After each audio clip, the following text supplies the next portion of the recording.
all for joining us tonight at Nomen for another industry event. I am your host, Jared Krzyzewski. It's great to see you all out here on the Dell stage on our campus here in Los Angeles. For those of you joining us online or anyone new to Nomen, welcome.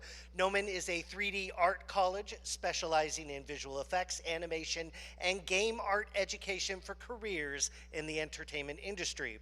If you'd like to learn more about our educational offerings or get feedback on your portfolio, visit nomen.edu or reach out to admissions@nomen.edu.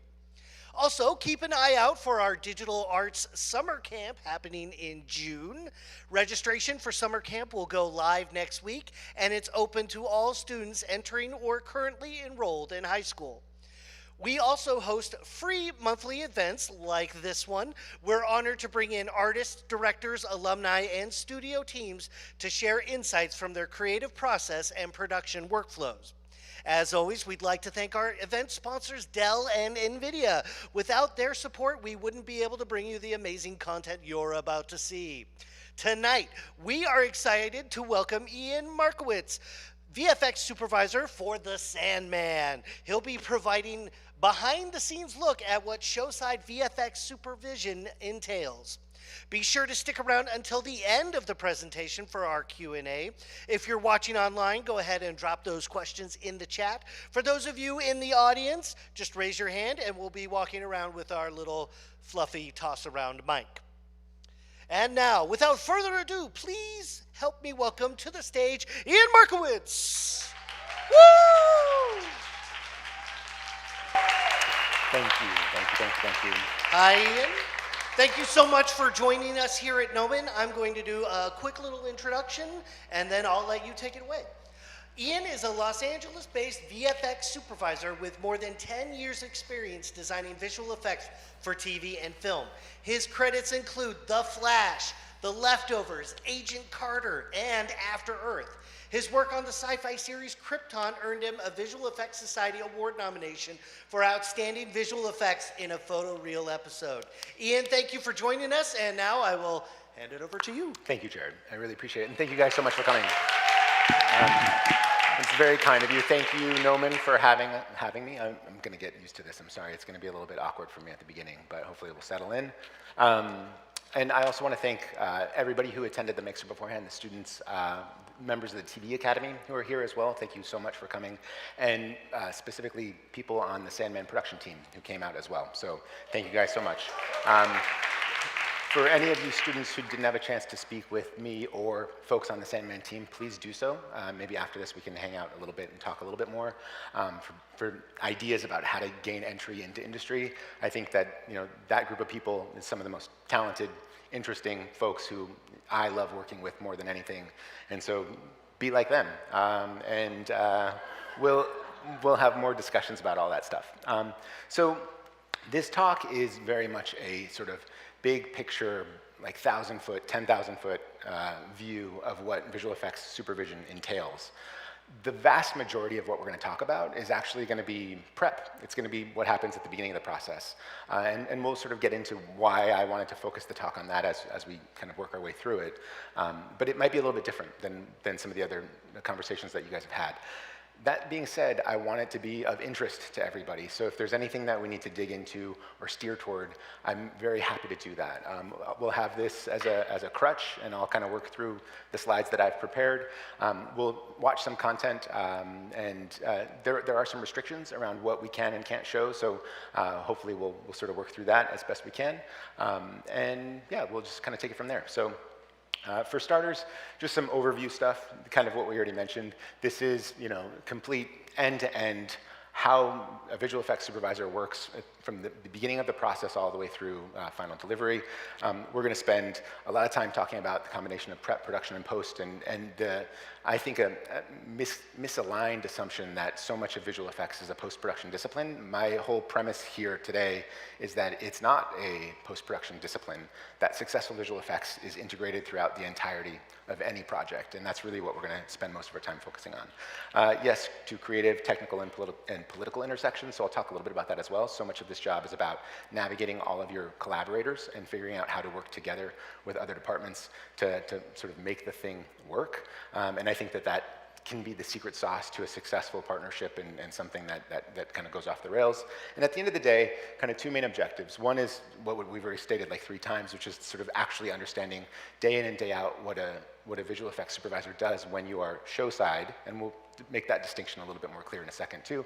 And then also, I hope that the talk is able to offer a little bit of inspiration to everybody here. I mean, I think that this job is a job that I really love deeply, and I think it's one of the most interesting jobs in movie making. I think it's a job that didn't exist in this capacity all that long ago, and now I find it to be one of the most collaborative, one of the most sort of invigorating disciplines out there. And so, if nothing else, you know, the state of the industry is in a kind of a tricky spot right now, and I'm sure that a lot of students have sort of questions and concerns about what that is.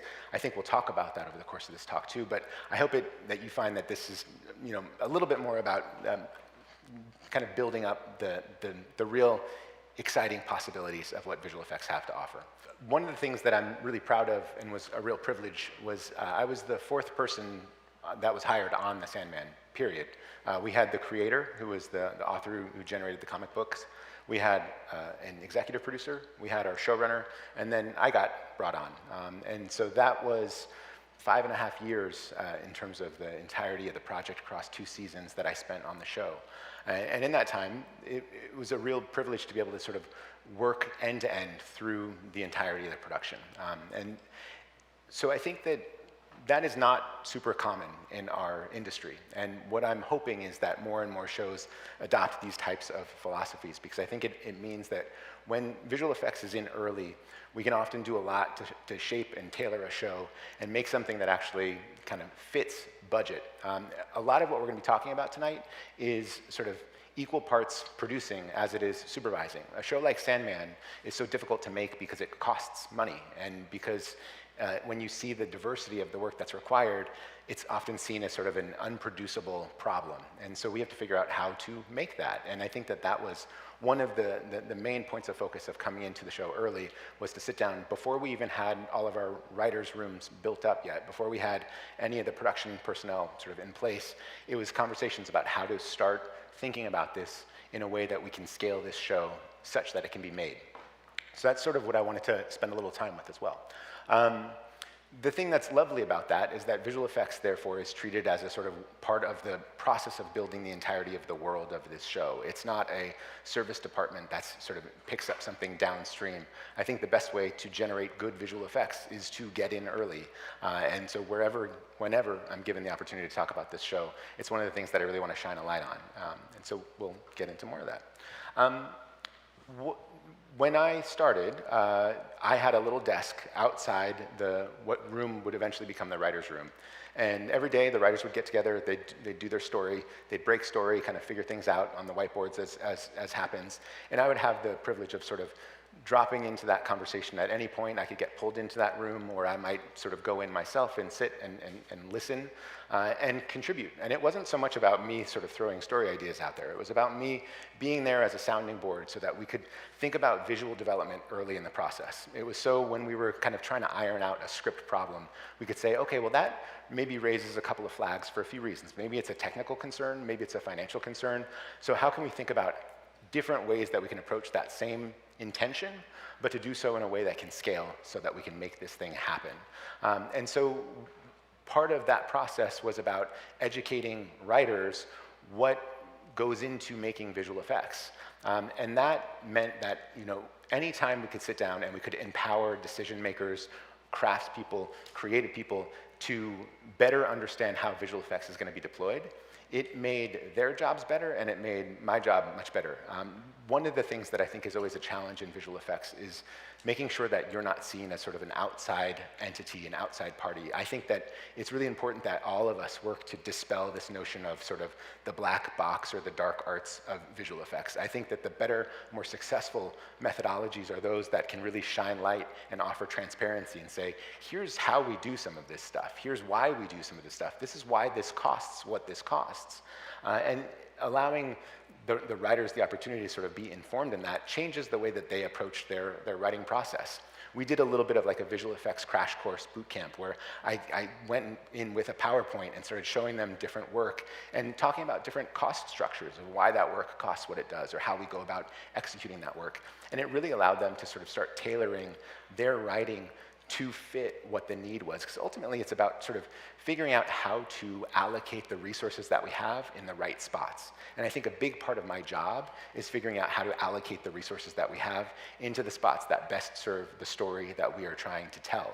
And ultimately that's what this always needs to be about. It needs to be about story. And anytime that you're having a conversation with another filmmaker, I think the more that you can do to go in there with a hat of, let's talk about this as filmmakers, and not so much as I'm going to be the visual effects person and you're going to be the director or the DP or whoever it is.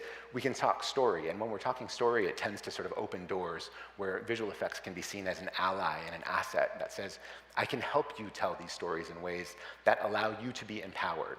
Because one other sort of fine point on this is that what tends to happen in television specifically is that not everybody is there for the entirety of the project. So somebody like a writer is going to have a huge amount of creative sort of control at one very discrete stage in the process. But then, unfortunately, they're not present for the rest of the duration of the show. They may or may not be invited to the shoot, and they most certainly are not going to be part of the long post-production process, and that's just kind of part of the finances of television.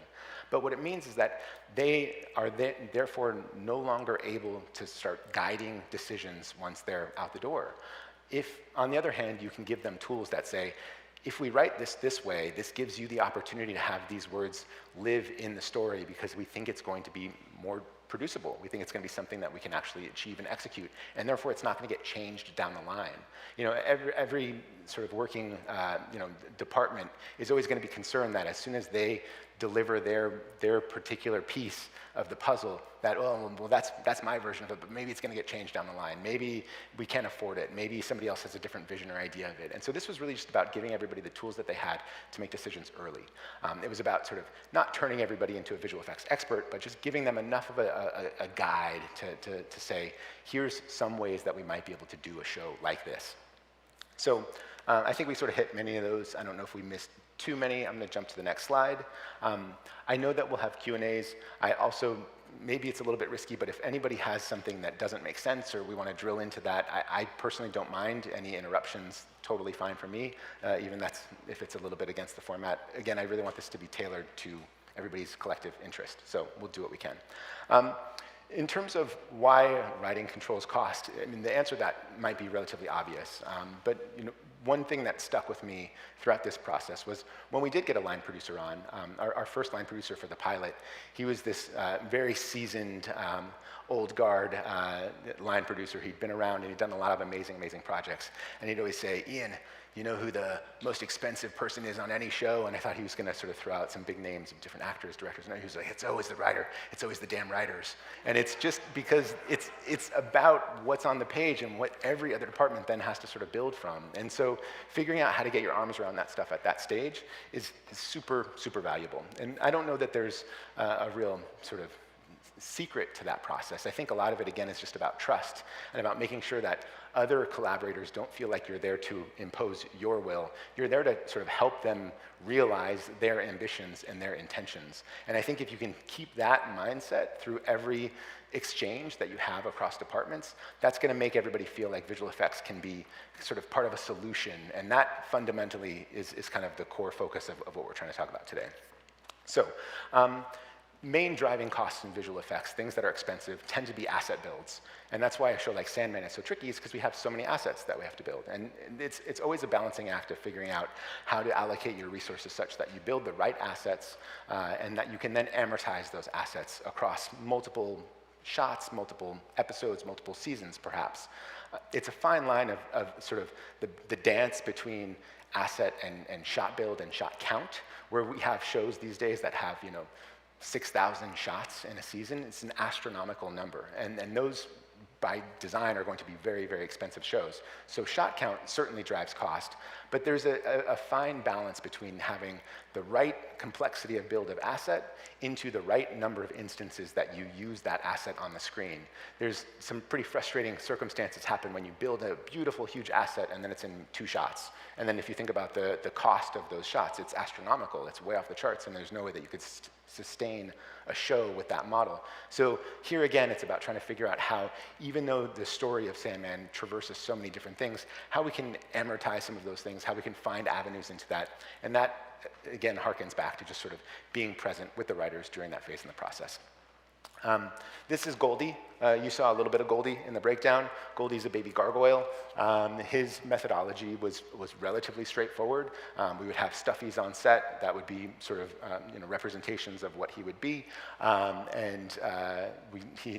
He carried through from the beginning of season one, all the way through season 2. We saw him a few different configurations. I mainly put him up here just because I liked that it looked like he was listening. And I thought maybe it was kind of give everybody the same inspiration. Okay, so why is Sandman hard to adapt? This was the poster that came out for season 2. That was the billboard poster that maybe you saw it around town. And I think it summarizes why Sandman is hard to adapt.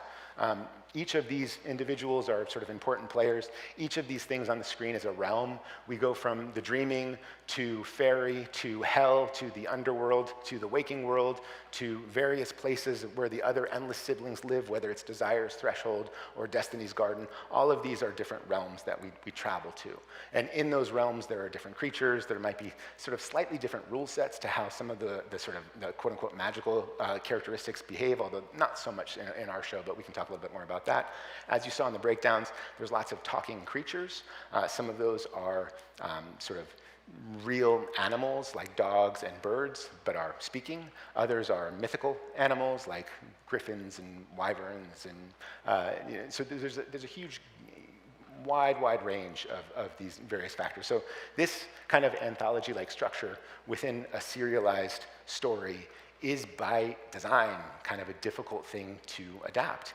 And not only that, but as I mentioned, Sandman is a show about dreams, and so dreams are about the subconscious. And I think all of us have our own notions of what that experience might be. However you slice it, it's subjective. And I think visual effects professionals all know how slippery things can get when you have real subjective work that you're dealing with, because what might be somebody's version of the underworld might be radically different from somebody else's. And every decision maker on the show is going to have some preconceived notion, some opinion about how some of these things need to look. And so there's this huge amount of exploratory investigation that needs to happen on a show like this. And that is also a thing that tends to drive costs in visual effects. I think most visual effects producers would say, and most facilities would say, it's not so much that the thing costs so much money to do, it's the investigation, it's the iteration, it's the number of versions that we need to get to a result that everybody can sign off on. That's what drives cost more than almost anything. Excuse me for just 1 second as I drink some water. So the point being that sort of constantly shifting genre. We might be in a period piece in one episode, and then that transitions into a sort of contemporary noir the next episode. It's always kind of keeping us on our toes. It's a huge part of why the show is so much fun to make, but it is a big challenge that has to be sort of harnessed. Okay, let's go to the next one. Excuse me.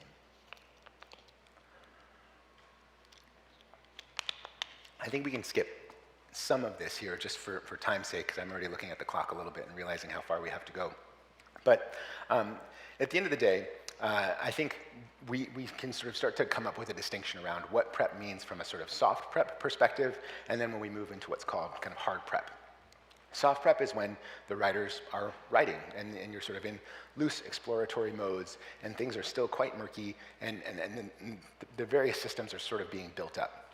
Hard prep is usually when other departments start the process. So if you were imagining a sort of a chart along the x-axis, now things start to fork out, and now you start to get many other departments joining on to the show. It also tends to be where we now parachute into wherever we might be filming. In the case of the Sandman, we did our prep work here in LA, and we filmed over in London.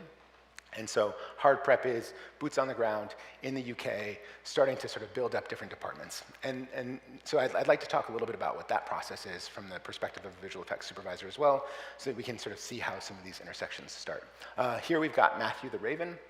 I'm tremendously proud of Matthew. I think it's still, to this day, one of the best birds that I've seen on TV or film. I think the secret sauce to Matthew was really all about how we approached the work to begin with, and we got really lucky. The production agreed that we would do, okay, so everybody knew we were going to do a CG bird. He has to talk, he has to do specific behaviors, but he is a bird, fundamentally. He should behave like a bird and look like a bird, even though he's got the mind of a human trapped inside of him. It's a little bit complicated, but the physiology is that of a bird. He needs to look like a bird. It's got to be a photoreal bird. So we got a live action bird, and in season 1, we had a wonderful live action bird. His name was Mr. T, and he lived up to the name in every respect. When he came in the room, like, he was magnetic. Everybody just was like, whoa, look at that bird. And he would puff his feathers out, and he would just sort of strut around and just really make his presence known. And so we started doing all this reference of Mr. T, and then we had Mr. T with us during filming. There were additional birds as well. We ended up with 3 ravens, but he was sort of the hero. It was like, you need the big guns, you bring in Mr. T, he's gonna give you what you need. And it's not so much that we were getting the exact performance of that moment. It wasn't really about that, but what we did get was fantastic reference. So even though he was replaced whole cloth, there was maybe 2 or 3 instances where we created what we called internally a Frankenbird, which you might take a live action bird of, it would be the backside of him and then a head that you moved on the other, so you're sort of like stitching all these pieces together to do a 2D composite. But most of the time, he was full CG. And the team that was responsible for him, we'll get into some of the vendors. This particular creature was done by Framestore. Was when they saw the reference, I remember the conversation very well, because they were like, whoa, we didn't really, okay, so it's super cool. It's super cool what that bird can do, but that is not something that we have built. We haven't built something that has that level of detail and articulation in the feather systems and everything else, but we have to do it. We have to do it this way. And I was like, if you guys can do it, let's do it. And sure enough, you can even see it here in this still frame. He's reacting to the weather where it's cold, and he's all puffed out. And I think it became such an integral part of the entire character. So for him, we had the live action bird. We had a taxidermied bird as well, a real raven. It was taxidermied, all under ethical sort of considerations. We had a stuffy as well, and then of course just little stand-ins, like something that you could put on an arm with a beak, a little head, contact points, those sorts of things. So lots and lots of reference, which we'll talk about as we get into the shoot a little bit more too. So getting into hard prep, and that's sort of, I think, appropriate from Matthew's perspective, because hard prep is now where we're starting to have all those conversations of how are we going to do Matthew? What are we going to do to create him? How is that process going to go? Ooh, did I just jump? Yeah, that's good. So when we start to assemble all of the different teams, one of the things that I think was a real privilege, again, about Sandman was that visual effects, kind of by design, became a real hub of information. It was where other departments came to sort of discuss and solve problems and figure out how we were going to execute certain things. And I think that was for several reasons, but one of the big reasons was that we would sort of all roads at one point or another would lead through visual effects. So we would interface with everybody. So we were talking to everybody. So we sort of had a sense of what was going on across the entirety of the show. One thing, again, that I think is really spectacular about visual effects, and one of the things why I love it the way that I do, is that, apart from the showrunner, in my point of view and in my experience, there is no other department that touches every other department on set. It just doesn't exist. But in visual effects, that can happen, and that does happen. So in hard prep, we are working across all departments. We're sitting down with the DOP when that person is brought on, and we're thinking about lenses, we're thinking about potentially getting into things like storyboards, and then of course the director is involved in that conversation as well. We're thinking about how we're going to visualize this, what the general look is going to be for the overall show. Then you hop over, you might have conversation with grip and electric. It could be a sort of nuts and bolts discussion where you say, okay, where are the green screens and blue screens going to go? What's going to be built? How is this going to be sort of handled on the day of filming? Is this going to be construction that we need to pull in and we're doing this fixed? Are we going to fly it in? Do we need machines? All of these things. You then turn around and you have a conversation with the locations team, and they're talking about a scout or a recce that might happen, and then you have a whole bunch of photos that say, like, okay, so here are some possibilities of places we might go. And you can give direct feedback and input and say like, oh, that one's super cool. We could do some enhancements, augmentation for there, and they might say, oh, but there's a real problem because this bit of the location is trash. And we say, oh, well, maybe there's a way that we can replace some of that, and sort of having those discussions there before we even go out and do our scouts together, which we'll also get into. Art department, you're working with art department every day, all day. Art department is figuring out the physical builds and where those physical builds hand off to the digital design. Depending on your production designer, some production designers might be more comfortable sort of designing out some of the digital worlds and then handing that material over to visual effects. But other production designers might be really comfortable saying, I'm going to focus on the sets that I need to build, and I need you to focus on everything else that's going to be there. And that was a little bit of the case on Sandman. On the pilot alone, episode 101, I think we had something like 80 sets that they had to build. And so it's an enormous number. And so the art department was like, you kidding? You're going to do the top-ups for that? Great. You want to do concepts on that? Awesome. And that was like a really lovely open door to say like, well, we get to play in these areas and we get to sort of build these things out, again, from the ground up. And then once you have those concepts, once you start building that material, every other department is going to be interested in sort of seeing that because it's the first glimpse of what's going to come. And so you can sort of do the thing where you get to show everybody what we're all sort of striving for. So early hard prep, you're going to be doing concept design, working closely with the art department in that process.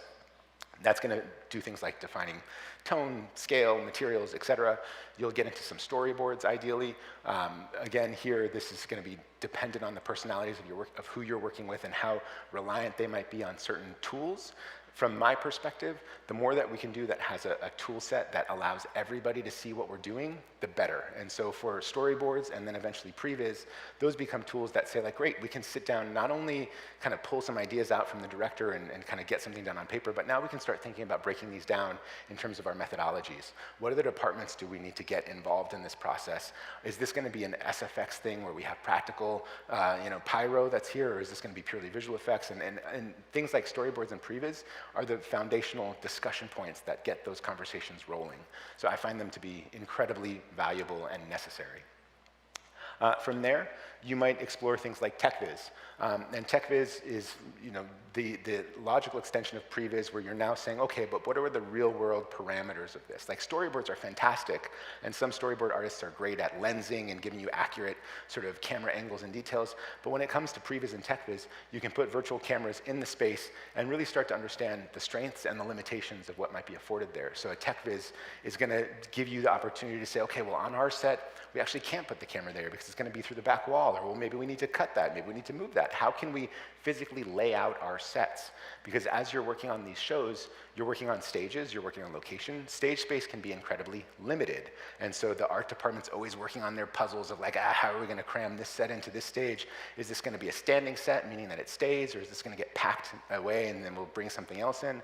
And the more that you can do to sort of give a help to that blueprint, in this regard, TechViz could be very helpful for construction, for art department. Or it might just be something that you need internal for visual effects to say, we need to know how we're going to execute this. How many passes are we going to need here in terms of the final work that we're thinking of, and sort of layering all that out.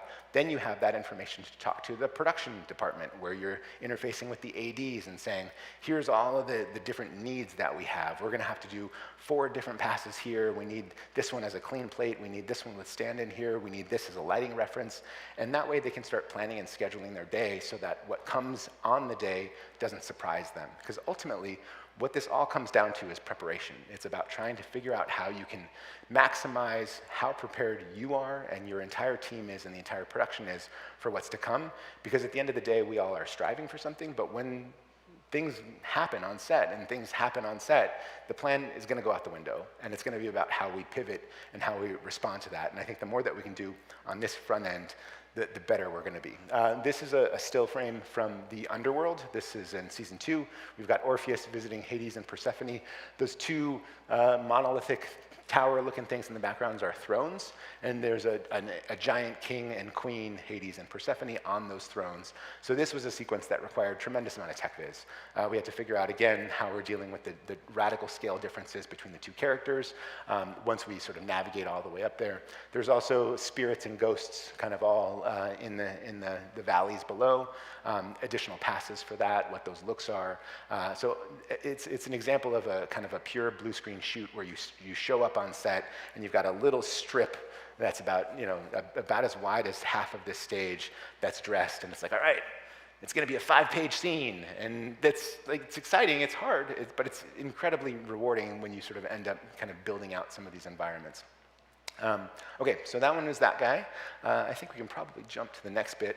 Now this one tends to be quite tedious, but this is, I think, kind of the heart of the prep enterprise. And I wanted to talk briefly about script breakdowns. And for those of you who haven't had the joy of experiencing script breakdown, all that is you're looking at the script and you're identifying every single thing that might require visual effects. There are a lot of different ways you can go about doing this. There are certain software programs like Scriptation that you can use that helps this process along when new drafts come out. But fundamentally, it's about taking the script and then transferring each line onto some other document. Like in this case, it's a little screen grab from our Excel, from our sort of breakdown. And you're saying, okay, well, what's the work that's going to be required? Our columns here are shot ID, which we can talk about more as that comes into play later on. Scene number, page number, location, description, methodology, visual effects, production assumption, digital assets, production notes, shot count, estimated per shot cost. And so this fundamentally is about sort of structuring an episode so you know how much things cost, so you know how big the episode is going to be. With every project, you go in with a budget, and it's more often than not in television, it's not so much that you're given this big lump sum and they say like, here's all this money that go and make this show with this budget. Instead, what you're given is what's called a pattern budget. Pattern budget is the budget that the studio expects to spend in your department on any one given episode. And so you start by assessing a script based on your pattern budget. And your breakdown, once you go through all the machinations and sort of figure out all the details, is going to tell you information that you need about how big that episode might be. It's all guesswork. It's total conjecture. When you're thinking about breaking down a script, you might say, like, I don't know how many shots they're going to be. I don't know what the director has in mind. But it's your job and responsibility to start imagining that and sort of figuring out how you might go through executing that. If you've got storyboards and previs, you're going to have a leg up in that regard, because hopefully that's something that everybody can look at and respond to. If you don't, then you need to think like a filmmaker, and you need to think like, okay, here's the scene. What do I imagine is going to be some coverage here? How do I think this is going to be filmed? What's the pacing of this scene? Start by fundamental breakdowns of a script is supposed to be a page a minute. That's just industry standard for what it is. That's the whole formatting. That's why everything works the way it does. Let's say, hypothetically, you imagine that every shot is going to be on average 5 seconds. Okay, that means you've got 12 shots per script page. Realistically, this might be an action sequence. 5 seconds might be super slow for that. You might say, there's no way. It's going to be way more cutty than that. There's going to be a lot more shots. Maybe it's 20. Maybe it's 25. Maybe it's not the whole page. It's just these little pieces. But you're doing this process with each and every line in the script. This is something that the visual effects supervisor and the visual effects producer are going to be doing together. And in fact, I'd say it's something that the entire visual effects department is going to be doing together. And the more that it can become a sort of collective process by which everybody is engaged and knowing what goes into it, the more valuable this document becomes. Because as you come up with these individual line items, you can also break out all the different requirements of like, okay, what is the methodology? How the hell are we going to do that? Do we need to have something like a Matthew sequence? Do we need to have the live action bird? Okay, well, we need to talk to production about getting the bird wrangler there. Are we going to have our stuffy? Do we need to talk to the props shop about already getting that stuffy built by this point in time? When we go into our production meetings that are still part of prep, we have all the information we need about what's coming based on this document so that we can engage with each and every department to say, here's how we see this, here's what we think the lift is, here's what we think the needs are. Does that check out with every other department? So this document becomes something that it's sort of everybody's cornerstone, and you end up kind of dreading it because it's just such a big thing, but it's actually kind of the heart of the whole enterprise at this stage in the game. So what you end up with is, at the end of the day, each episode has a breakdown. There's also some real world scenarios where most productions need your budget to be green lit before they go to camera. So usually on a film set, like the Friday before you start filming any given episode, the line producer is going to be collecting budgets from every department and saying, like, everybody's got to turn in their budget, because if they don't turn in their budgets, and if the studio doesn't have assurances that this episode can come in on budget, it won't be greenlit. It won't start. You won't get off the ground.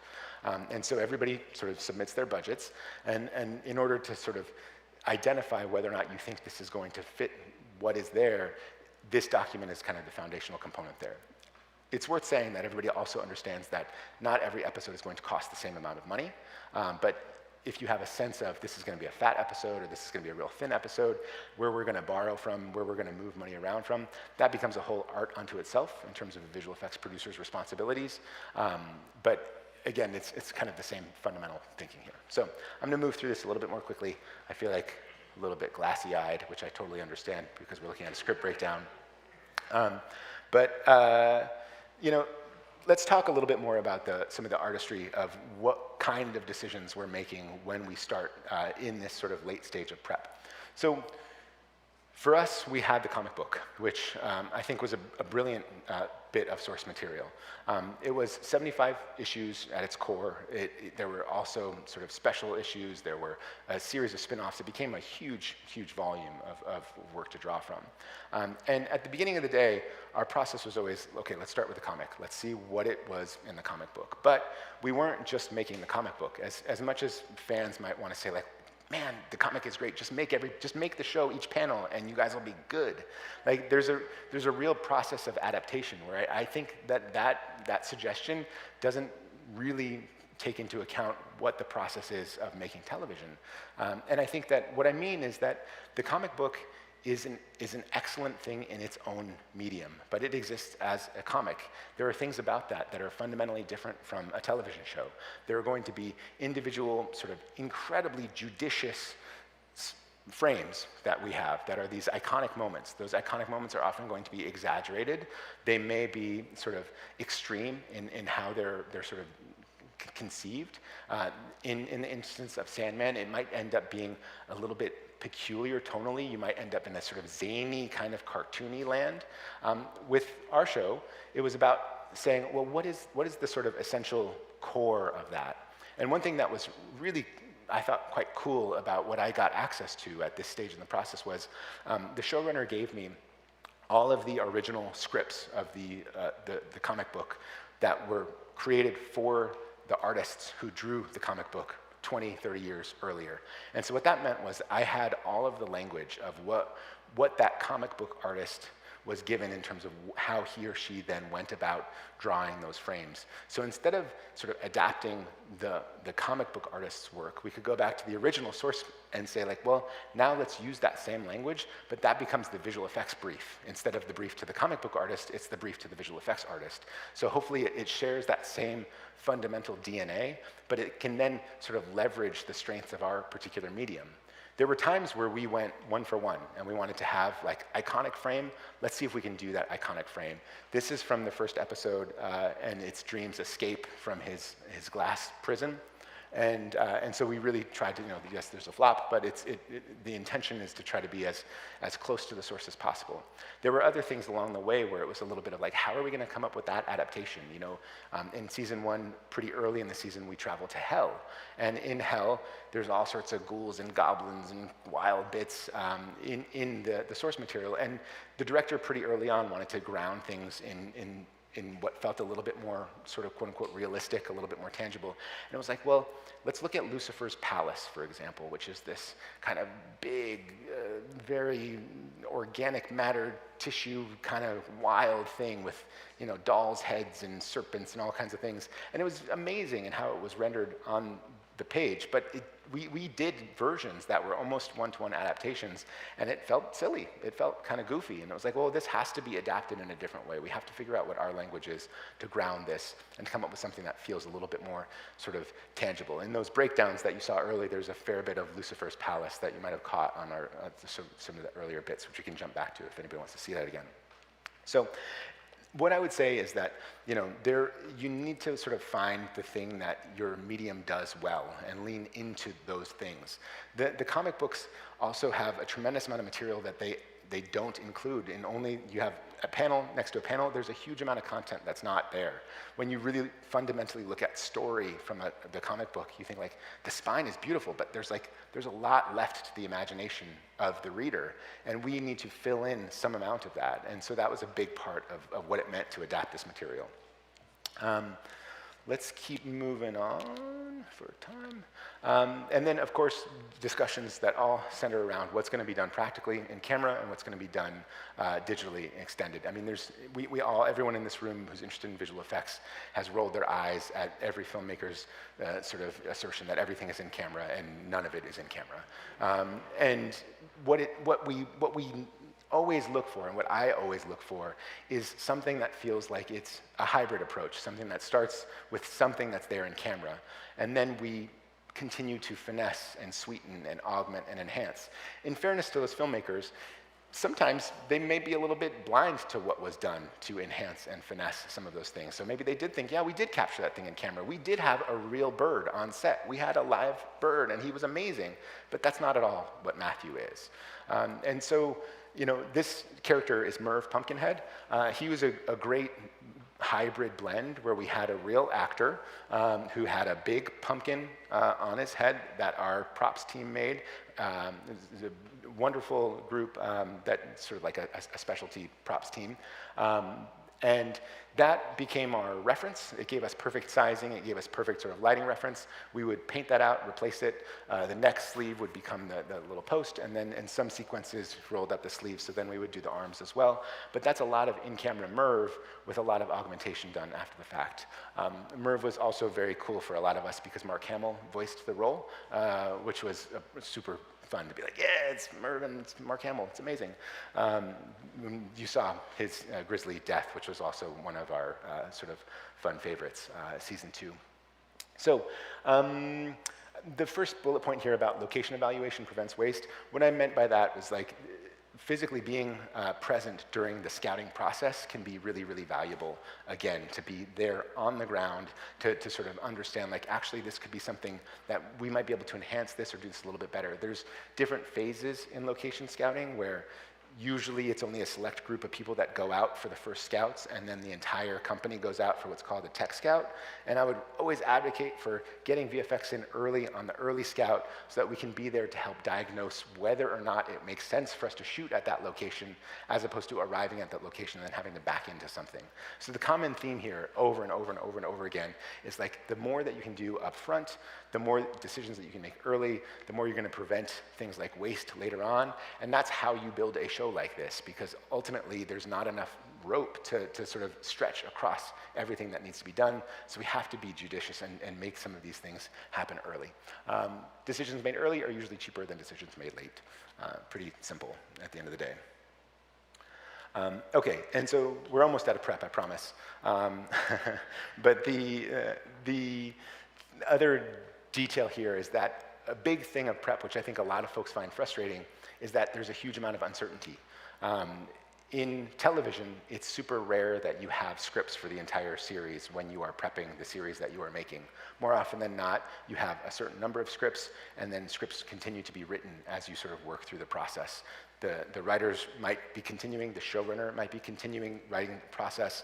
It's not at all rare where you come to set and there's new pages that might have come out. And even beyond that, it's not at all rare where you may not know exactly what's going to film the next episode, which might be coming 10 days from now. We might be going to camera and we may not know exactly what that's going to be. So there's a huge amount of uncertainty. The best thing that you can do, I think, in that is sort of plan for probability and do whatever you can to think about kind of big picture what's coming. If you can verse yourself in the source material, that's hugely valuable. If you can steal time with the showrunners and talk through, okay, well, where are we going to be going? Even though I know this is what we're doing tomorrow and what we're doing next week and next month, like where do we imagine this is going to be going? There's I can't believe that I'm going to attribute the quote, but I think it's Don Rumsfeld for some who said, there was that whole quote, I'm probably going to get it wrong, but it's like that there are the known knowns, there are the known unknowns, and the unknown knowns, right? Let's try it again. There are the known knowns. Yeah, makes sense. There are the known unknowns, okay, so the stuff that you know you don't know.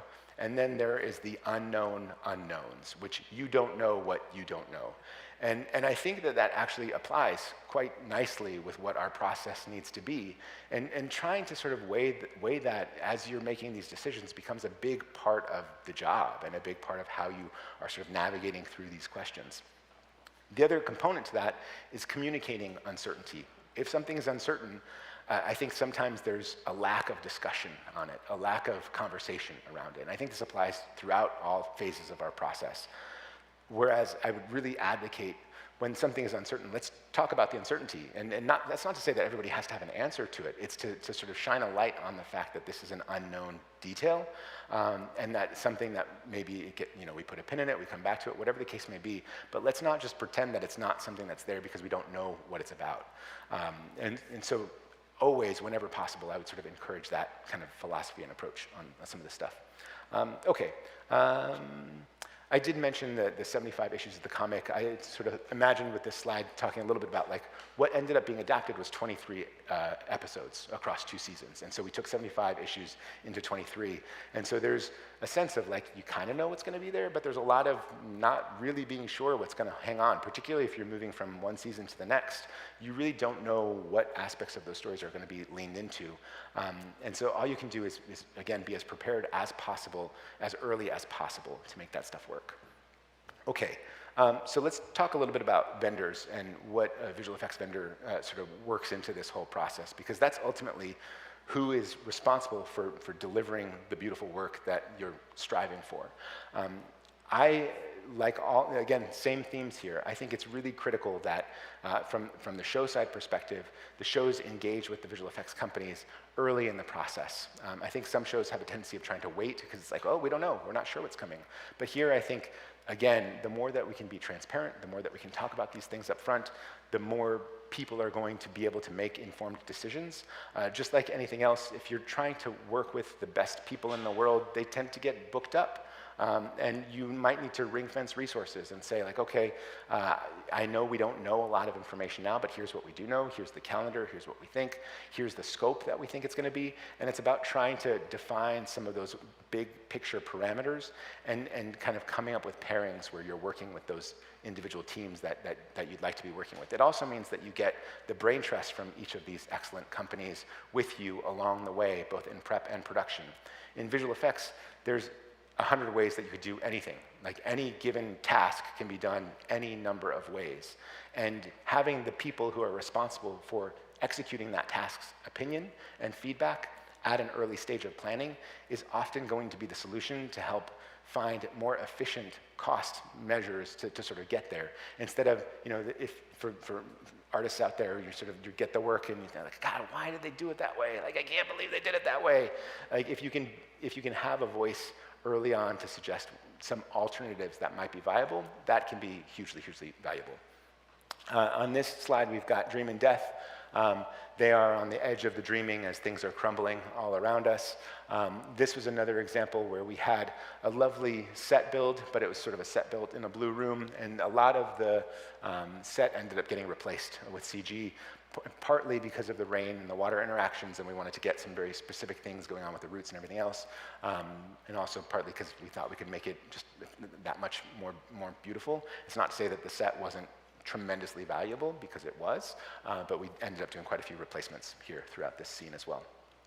All right, let's get into some of the production kind of realities of when you're on the ground filming and the types of decisions that you're going to be making and how you're trying to evaluate that stuff.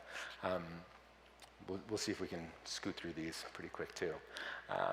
Okay, so a show like this, ideally you're on set every day. There are some shows where visual effects may not be present every single day of the shoot. Those are tricky because there you're sort of at the mercy of the show deciding, okay, we can have a visual effects person here for this day. That means that they think there's visual effects that's going to be happening that day. But I think the reality is that visual effects might happen on any given day on a film set, because there are a lot of things that you don't expect are going to happen end up happening. So if you can be on set all the time, it's absolutely in your best interest. And from my perspective, it's not necessarily that me as an individual needs to be there, but some representative from the visual effects team needs to be there. So we would structure our team so that we had on-set supervision at all times. We'll get into the departments and how we sort of build out those teams. But really this was about sort of being there and continuing all of those same relationships, like the whole 45 minutes that we just spent talking about how important it is to kind of collaborate and build out relationships and prep.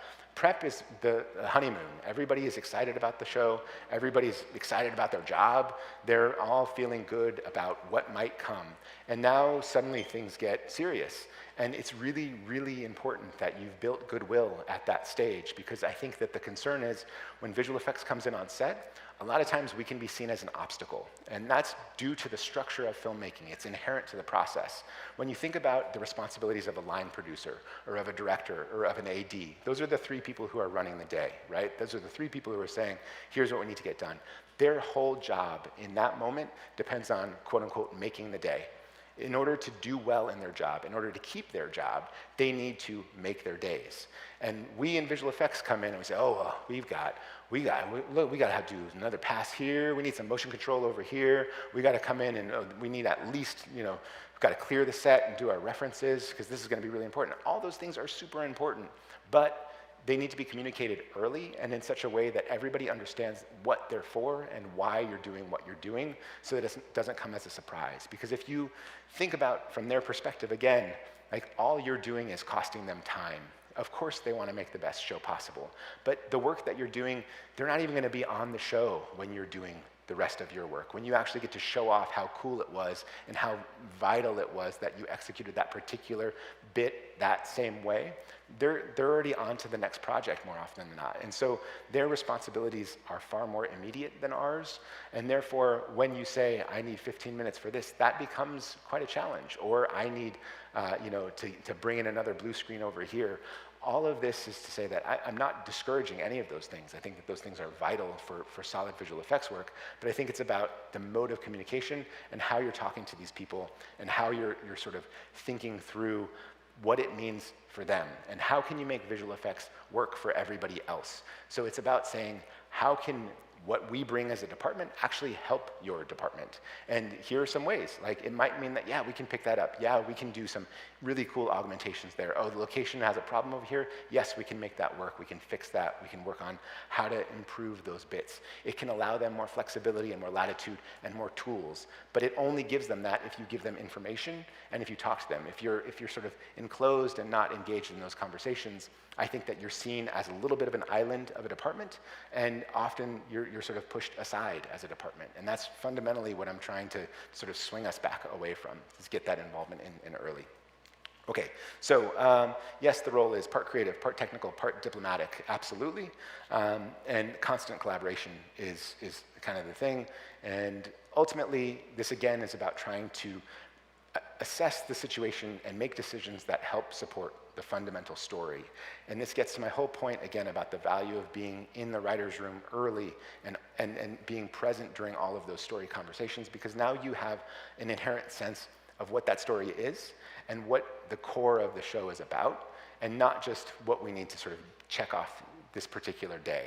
So it's, to me, there's a sort of direct line from the experiences, even if you're just passively absorbing that material and understanding that material, the more versed you can be in your show, I think the better you're going to be able to serve in these roles when things get challenging on set. So, day in life on set. For those of you who haven't had the opportunity to go on set, it's something that can be incredibly enjoyable. It can also be incredibly difficult. All the cliches tend to be true. Super long days, you're standing around, there's a whole lot of hurry up and wait, and then there's absolute pandemonium and chaos.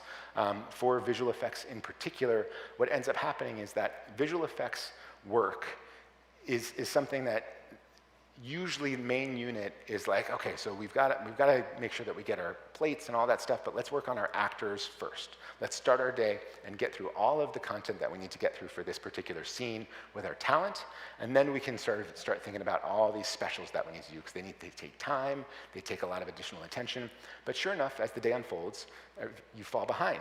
And that means that as you get to the late stages of the day, you say, yeah, we've still got this like multi-million-dollar thing that we're supposed to be filming today, and now we're getting squeezed down to the last 30 minutes of the day. And maybe it's the last 15 minutes of the day, and maybe it's the last 5 minutes of the day. And maybe it doesn't happen at all, and how does that impact what your next steps are? Is that something that you need to fight for and say, like, this is actually really critical for us, or is that something that would be nice, but we don't necessarily need it today? Is that something that we can split off and do a second unit? There's a sort of constant assessment of what's critical in the moment and what can wait or what can be let go. And I think that the more familiar you are with what your plan is downstream, the more you can evaluate those decisions. Because ultimately, you're just trying to protect yourself later on so that when you get into post-production, you have what you need to make the best work possible. So let's see, what else? Yes, you are managing blue screens, reference passes, so this is working with teams to bring in machinery. You're working with visual effects riggers. You're working with the other departments to sort of move physically things in place, forecast when things need to be where they need to be. You're capturing HDRIs. I think you guys sort of are familiar with all this stuff, but if any of this is of interest for us to do a little bit of a deeper dive on, we can absolutely do it. Lens and shoot data, super critical information. One thing that I would like to sort of emphasize is that visual effects departments tend to spend a lot of time working on ways to capture data on set, and I think there's a real oversight of ensuring how that data on set then makes its way to the vendors and to the artists who are doing the work. Again, for those of you who are visual effects artists who've experienced that, you might say, like, well, what is all the camera information? What are our lenses? What are all the sort of the fundamental things of how this was executed? It's really sad how often that material dies on the vine and was gathered with good intentions, but then didn't make its way all the way through the complicated pipe that then puts it in the hands of the artists. So that needs to be a big part of the data acquisition process. I think needs to be thought of as not only is it the acquisition process, but how are we getting it to where it needs to go? And that sort of gets us right into post-production here in a second as well.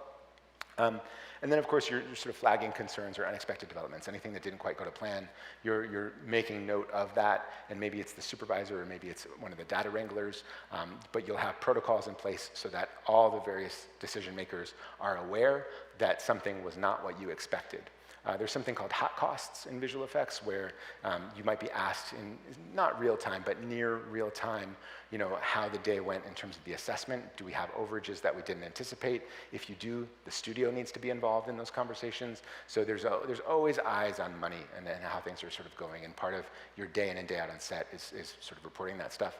And also forecasting what's coming and telling everybody, those individuals who need to know, okay, tomorrow we're going to be doing this, next week we're going to be doing this. I got in maybe the bad habit of sending out these sort of daily and weekly emails to people who didn't really care to read them, but it was, here's all the visual effects that are coming, and here's all the things that we're going to be doing, and if you don't want to read it, don't worry about it, and if you do want to read it, all the information is here. And that goes back to the script breakdowns and pulling that information from the breakdowns and presenting that information to other department heads, showrunner, line producer, etc. And so, yeah, basically constant triage, solving problems in real time. And what you're trying to do is adjust without compromising creative intent. That's really the whole name of the game. Like, how do you preserve the true intention of what you're doing? And knowing that you're not going to get exactly what you want, how do you make decisions that you think are the best decisions you could in the moment? And protecting yourself for later. So that means a lot of silent acquisition, a lot of eye contact with your team, and we would often on set, I would sort of ask everybody to just think of themselves as a ninja at all times, and you're supposed to be gathering as much information as you can without getting in the way. So you're getting reference images, you're setting up witness cameras when necessary, but again, just as a real quick aside, any one of these things are rabbit holes, but a witness cam is a real interesting thing to bring onto a set because it's an additional camera. And so there's a lot that goes into that. So when you put a witness cam, and when I mean witness cam, I think we all know what we're talking about again, but it's an additional camera that covers the action so that later on you can see the relationship maybe between the talent and the main unit camera or some other permutations thereof. But it might mean that you have a second camera on set and the talent talent might not know what that camera is or what it's doing. Is that something that's also recording my performance to be in the show? And so these types of conversations need to happen with the ADs, so everybody is aware of what you're doing and why you're doing it, and so that those individuals can then communicate with the talent. Like, you also don't want to be kind of coming up and saying, yeah, we're going to have cameras over there and cameras over here. So all of these things are all negotiations. It's all about trying to figure out how you can work with everybody in tandem. And it's a real sort of ongoing kind of push and pull process where you need to get what you can get, but not push so hard that you start burning bridges and creating problems for other departments. Okay, so again, this is like a pretty dry talk. I'm sorry, this is so like, blah. I want to get into some more of these other bits, but I feel like it's stuff that is often not discussed, and that's kind of why I thought it was appropriate to sort of try to shine a light on some of these things. This was our breakdown in season 2 for where we distributed roles, where me as a supervisor are sort of present in both LA and in the UK. Our UK team had our visual effects producer on set, supervisor, production manager, coordinator, senior data wrangler, junior data wrangler, LiDAR technician, visual effects riggers, cyber scanning team. Again, I'm assuming that everybody's relatively comfortable with what these terms are. We can kind of try to unpack them. LA team, these are the folks in the room here today. We've got our associate producer, production manager, senior coordinator, coordinator 1, coordinator 2, assistant, additional visual effects editor, visual effects assistant editor, in-house artist. The in-house artist is a whole nother conversation. We're going to just shuffle that one to the side because we don't want to get into it, but it is a big part of the process of figuring out how you want to think about in-house teams. I actually just did a podcast for befores and afters, if you guys know befores and afters online, where the whole focus was our in-house team. So if you have any interest in that, you can give that a listen. I don't think it's out just yet, but I think it'll be out probably in a couple of weeks. And it was purely about our in-house structure on Sandman, of how we thought about that team, because we ended up season 1, very traditional in-house artists. We had 3 on-the-box individuals. Some were remote, some were with us on site. Season 2, we kind of reshuffled that, and we ended up hiring a company out as a quote-unquote sort of in-house, out-house team. That meant that they were sort of all in on the show and didn't have to do traditional bids and that process. Okay, so I am well aware that we're pretty far over time already. I want to talk a lot about post-production because that ultimately is the whole sort of heavy lift. It's when our department in visual effects gets to be the biggest department on the show, and in terms of raw numbers, we are the biggest department on a show. And where we might begin as one individual me, we are now in the potentially 1,000 number when you think about all of the additional teams that are scattered around the world working at facilities doing the shot work that you guys saw. On our show, we'll get to the slide shortly, but we had 11 different companies roughly, depending on how you slice it, both season 1 and season 2. And then each of those companies have full production teams and artists on the ground, and so you end up with these huge number of individuals working. And I want to sort of emphasize that because I think for a lot of you, that's where your interest lies. And I think that it's also where you're thinking about sort of entry into this field. And what I would say is that there is opportunity there. I mean, just the sheer numbers alone, I think that visual effects is a tremendous backdoor into filmmaking generally. I think it's a great way to get into this industry. It's a great way to sort of figure out what you yourself are interested in. Even if you don't end up wanting to be a visual effects professional, you can transition into other roles in filmmaking through visual effects by being on set, by spending time sort of in the different phases of the process. If you're embedded in sort of post-production, you're right next to editorial and the whole post-production team. There's a lot of cross-pollination that's going to happen there. You're going to experience a lot more of the process of filmmaking by sort of working through visual effects. And again, sort of a recurring theme of how it interfaces with all these different departments. But let's just really quickly talk a little bit about this process here, because this is kind of the whole shebang. So as soon as cameras are rolling, we have picture editors who are receiving dailies, assembling those dailies. In the case of Sandman, we had 4 different editors, so 4 different teams for episodes, and they would, one editor would handle episode 1, another would handle episode 2, 3, 4, and then the guy who did 1 would do episode 5, for example. That's not quite how it worked out, but you get the picture of what that looks like. But we have one visual effects team, and so we're sort of always interfacing with all of those editorial teams. And again, recurring theme, as early as possible, I think it's important to sort of make visual effects assessments and to really understand where things are at early stages in the cut. For editorial, the process is you start with what's called an assembly, you go into editor's cut, director's cut, producer's cut, studio cut, network cut, and then eventually you quote-unquote lock, although I think we know that locking is not real. It's aspirational, you try to lock, and hopefully things line up and things stay fixed. But each of these may have multiple passes. You might have producer cut 1, producer cut 2, et cetera. What I'm saying is that at each of these benchmarks, the more that you can do an assessment holistically of where that cut is, the more information you have and the more information you can relay to other decision makers. So it gets a little bit delicate sometimes because often an editor is not going to be interested in you elbowing into their assembly and saying, I need to look around and see what visual effects are in here. Instead, it needs to be a little bit more of a process of saying, like, editor, I know that you're going to want your time to do your process, and that is absolutely what should happen, and you're gonna shape, and you're not gonna want to feel like someone is sort of putting their thumb on the scale and saying, oh, you should only have 4 visual effects shots there. You're putting 40 in, there's no way that's gonna stand. But certain editors will appreciate having a heads up of what the plan, quote unquote, was for the scene. And you might say, like, totally understand that there's gonna be a whole process here, but on paper, here was the breakdown. And this is where, you know, the director, showrunner, and the team kind of, this is what we thought the footprint of this was gonna be. We thought this was gonna be 4 visual effects shots. And the editor will say, great, it's good to know. I'm gonna cut the scene as I'm gonna cut the scene. But it's really helpful for them to know that because ultimately, if they cut 40 visual effects shots into the show, you're gonna have to figure out how to pay for that. And that might mean that you have to remove stuff elsewhere and often in their episode. And so then it allows them similarly to sort of set a priority structure. With all of these budgeting things, I really think we should think less about the dollar amounts and more about percentages. How much, if a budget is 100%, how much of that 100% are we going to allocate to this scene? How important is this scene percentage-wise? Is this scene worth 5% of our budget? Is it worth 15% of our budget? Is it worth 1% of our budget?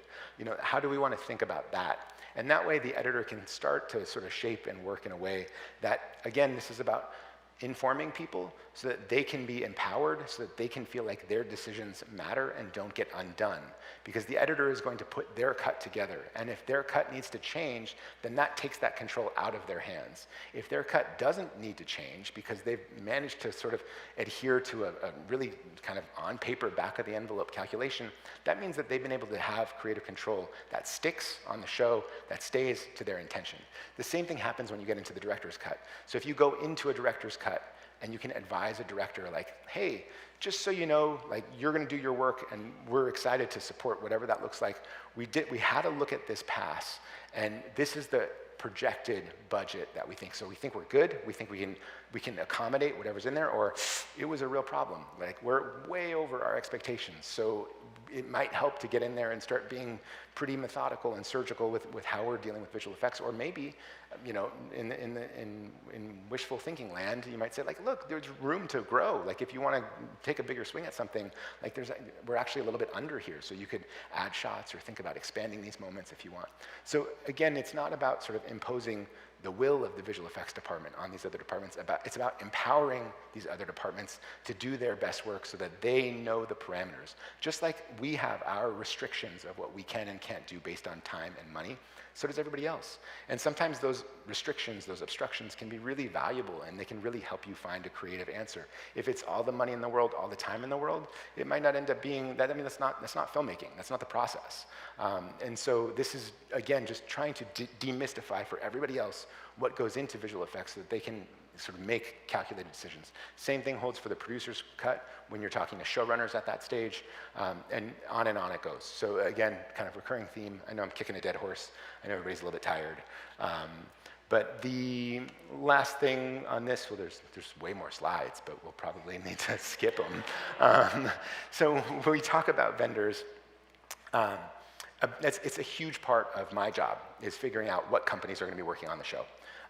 And I think in many ways that I am a casting director in that regard, where it's about trying to say is best suited for the talents of this particular outfit. You need to make certain assessments around, like, do we want to be a show that is a big fish in a small pond? So maybe we're working sort of with smaller vendors, it's a little bit more boutique-y model. Do we want to be a small fish in a big pond, where we're working with some juggernauts, where we have the sort of the biggest visual effects companies in the world that we're enlisting to work on these things? And those decisions are going to really dramatically dictate your overall experience. My philosophy is sort of like to sort of try to spread risk out a little bit by employing, 4, 5, 6 real close trusted partners. But as you do that, you're building overhead at each of those companies. So you're asking each of those companies to have supervisors, producers, production managers, coordinators, and artists working on your show. And that means you're paying those people. So the more companies that you have, the more supervisors you have, the more producers you have. If you can keep things consolidated, maybe those internal teams are building those numbers, but they'll find efficiencies. So companies might say, well, for us, it's going to be more economical. We'll give you a better bid if we have a bigger scope of work. But you might say, well, if we're all in on one company, that means that we have, it's quite high risk for us. If there's a bottleneck, if there's a problem, if there's an issue with something that's going on with the work, we have very little recourse. And so it's about sort of diversifying your portfolio to a point where you feel comfortable interfacing in those areas, but not diversifying it to a point where you're paying all those overheads and asking your team to juggle 20 different vendors, which a lot of these big shows end up with. And then you need more people on your team, or you're asking your team to spend less time with the companies that they're interfacing. And when we talk, if what I'm trying to sell is this idea of transparency and of information exchange, it's about being transparent and exchanging information with your vendors. If you can't speak with your vendors on a regular basis because there are too many of them, it becomes really, really difficult to make them feel like they're enmeshed in the project with you. I actually really dislike the vendor term. I think it's almost like demeaning in some ways, even though it shouldn't be. But these are collaborators. These are partners in the process. And the more that you treat them as partners, the more that you empower them and you lean into their artistry, the more beautiful that collaboration is, and the better work tends to come out of it. And I think it goes down to the artists in the seats feeling like they have some level of control. Just like when you're talking to the production designer, giving that person some level of control. Just like when you're talking to the boom guy in terms of where he's got to place the mic, giving them some level of control. Like, everybody wants to feel like they're making the damn show that they're making and putting their footprint in the ground and their fingerprints on the show. And if you can give them that, they're going to give you more of themselves, and your overall process, in my experience, is going to be much better. So my whole philosophy is to try to give people the information that they need, give them the room that they need to do the work that they do, and to hire the people who are better than you at what they do. That's the whole secret to this, is just finding those who can execute the thing that you cannot. I can't do all of this work, absolutely not.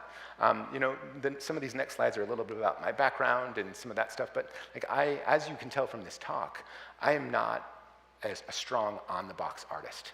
That's not where my skill is. I can open up something and pretend, but that is not what my skill is. And when we talk about trying to deliver world-class work, that's not what I should be doing. But what I think I can do is try to sort of be someone who can play the role of an interpreter at times, to try to demystify certain things, and to try to pair the right people with the right information to give them the room that they need to do their job well. And I think if you can sort of put that whole thing into perspective, that to me is about what this job is. It's about what supervision is. And I'm sure other supervisors who are far more sort of precise and savvy might really take issue with that. There's a whole world of things that you need to be familiar with. And that is absolutely true. But at the end of the day, I think it's about sort of big picture. How can you empower the people who are all working with you to do the best work possible? There's a whole lot more in here. We're super late. I wanted to talk a little bit about shot workflows. You guys know what goes into shot workflows. But again, it's the same themes of making sure you start early. My team will know how much I've grown at the filing DI and QC process. This is a really difficult phase of the game. And it's hard because you've worked for months, if not years, to get to a point. And then right at the 1 yard line, a lot of things can go wild. And this ends up being a discussion about color, about how you sort of are spending your entire experience working with Daly's color grade. And then right at the end, you transition into the sort of final color grade. And your work, you need to be sure that your work is going to go along for that ride in a way that one, doesn't reveal all sorts of flaws and sins and problems with your work, and that means it needs to be technically sound, and that's a whole additional topic that we probably won't talk about. But it also means that you need to be comfortable with how the visual effects fit into the bigger system, because the visual effects are the last piece of the puzzle that gets dropped into this show. The colorist has already spent time color grading the show. They have a whole scene built out, and maybe it's the DP, maybe not, maybe it's the director, maybe not, maybe it's the showrunner, maybe not. It depends on the structure of the show, who the individuals are who are sort of making some of those choices. But then when the visual effects get dropped in, suddenly at the very late stage process, you're greeted with a whole new color grade on your work, and you have to assess that and figure out if that's going to be the best version of that shot. And if you try to adjust, you need to think about making sure the tail is not wagging the dog because you say, it's just not working for the shot, but how does it work for the scene? And how does it play across the scene? These are difficult lessons that I am telling myself over and over again to try to convince myself of that methodology, because it can be really hard in the moment to try to make sure that you're making the right choices and not making compromises that you think undermine the work. On the other hand, it can be an absolutely beautiful part of the process where you get to see things full 4K beauty, and if you're in an HDR suite, it looks incredible. And then it's a little heartbreaking because you also know that hardly anybody in the world is ever going to see it that way, and that's a whole nother problem in our particular line of work in terms of what that final deliverable is. So I do think some of these things are super interesting at the end here. I just want to talk a little bit about shot totals. So for Sandman Season 1, we had about 2,900 shots. Season 2, we had about 3,800 shots, so we were bigger in Season 2. We had one more episode. That was across 12 episodes of 3,800 shots. But just in terms of digging into that, 35,000 versions submitted. And you think about the time that it takes for each of those versions to be created. On average, we were dealing with about 100 versions a day from March 24 through July 25th. So what does that mean? 100 versions a day. Let's imagine that it takes 5 minutes to review a shot, which you've heard me talk, like wishful thinking. Like, it's slow and I go way too long. And so 5 minutes a shot, you're talking about over 8 hours of reviews for 100 shots a day, every day. So that's your experience, that's your whole existence. There was one day where we had 362 versions waiting for our eyes. So that was a day where we were not going to make we weren't going to clean our inbox that day. That was a weekend for sure coming, where everybody's like, yeah, okay, we'll see you guys Saturday. That's for sure going to happen. But it gives you a little bit of a sense of that process. And so that's where we spend our whole life in the late stages of a project. We are in dailies, reviews all the time. And all we're doing is trying to sort of review and iterate and make sure that we're making good decisions around the shots that we had. The 3,500 submitted versions is an interesting number to pick apart, because you think, okay, well, on average, that means there's maybe about like a little less than 10 versions per shot. And I think that sounds about right. And it's not because we were iterating 10 times, but some shots are going to be one and done paints. Version 1, version 2, final. Some shots require tons of steps in the process. You're going to have all of the various asset builds that go into those versions as well. You're going to have your layout passes. You're going to have all the different stages of this. So, that number, I think, feels about right. And I think it's important to try to keep that number, the submitted versions, as sort of contained as possible, because more versions cost more money, cost more time, et cetera, et cetera, et cetera. So, in terms of careers, I know you guys have a lot of questions about career, and as you should be as you're emerging students kind of coming out into this space. The state of the industry is in a tricky spot right now, and I think that it's fair to talk about that openly. I think that my experience is that we have been on this sort of wide swinging pendulum where the peak streaming era of, I would call it like 2022, 2023. I don't know if that's commonly agreed upon, but in my personal experience, that sort of felt like everything was lots of projects, big projects out there, lots of opportunities for folks to sort of like dig into projects and sort of move up in the career. That has swung pretty hard the other direction now, and I think it's a reality of our particular line of work, just working in this industry, is that there are fewer opportunities, and that particularly for students as you're emerging into the workplace, it's hard because thinking about 3 years ago, there was a flood where there weren't enough good, talented people around to do the work, so there was a lot of people who entered into the workforce. Now those people are looking for work. They have experience because they were working on those big shows. And students coming up are feeling like they might already have a block in front of them for all of those individuals who are now looking for their next role and might be willing to even take steps down in terms of whatever that particular job is. I don't have any answers on this. Like, I don't know where to sort of advise, but I can say, you know, in my very small world myopic experience, like, I have felt that there is starting to be a little bit of a positive swing back. I think it will not end up being the swing that we experienced in 2022, but I do think there are more opportunities coming, and I think there are more shows that are sort of coming. I think that there are more green lights that are coming. I don't know if that will come to pass. I think everybody had hoped that that was going to be the story of late 2024, 2025, and it seemed to sort of delay. We might be in that situation again. We're just sort of delaying. We've got more contract negotiations coming up this year. That's not exciting, so we'll see how that goes. The big specter across all of this is AI, and we should talk about AI and how that works. We also need people to get home to their families. So, like, you know, like, I really genuinely am passionate about all of this stuff, and I'm sorry that was such a sort of like long meander, but given the opportunity to talk about these things, I wanted to emphasize the things that I feel like were things that I never got. They were things that I didn't necessarily have the opportunity to sort of hear. Like, we spend a lot of time talking about how to build a shot, and that is the bread and butter. That is what we do. But I mean, you're in an amazing place to do that. Like, you are getting that information. And I wanted to do the best I could to kind of give you a little bit of a glimpse of some of this stuff that you're probably not getting as much access to at this point in your careers. And it might have sounded boring, but it's actually really not. It's really exciting. And it changes at every stage in the process, prep, production, post. You're always doing different things. It's a tremendously sort of fun ride to go on, and a show like this in particular, where visual effects is such a big part of it. We can answer any of that stuff in the Q&A in terms of if anybody wants to talk about kind of my particular path.